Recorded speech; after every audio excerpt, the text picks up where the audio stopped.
అత్తయ్య ఇదిగో జీతం వచ్చింది, మీరు ఉంచుకోండి. నాకు ఇస్తున్నావు? ఉంచండి అత్తయ్య, పర్వాలేదు, ఉంచుకోండి, వాడుకోండి.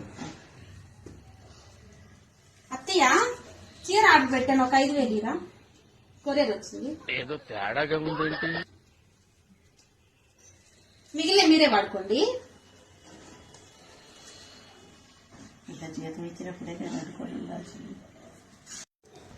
అత్తయ్య అత్తయ్య హ్యాండ్ బ్యాగ్ తెగిపోతే ఆర్డర్ పెట్టుకున్నాను, ఒక 4,000 ఇవ్వరా? హ్యాండ్ బ్యాగ్ వచ్చింది, కొరియర్ అబ్బాయికి ఇవ్వాలి.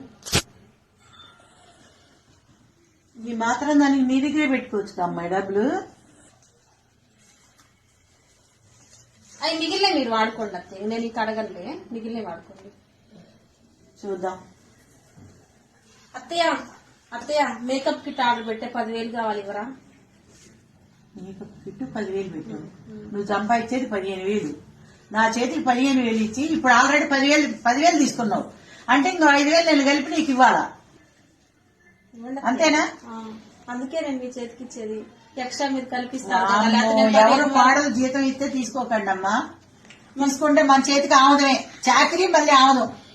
మరి 15,000 ఇచ్చాను, ఇంకో 10,000 నాకు కలిసి వస్తాయి మీ చేతికి ఇస్తే, అందుకే మీకు ఇస్తా. లేకపోతే నా 15,000 వాడుకోవాలి, ఇప్పుడు 25,000 వాడుకోవచ్చు నేను హాయిగా.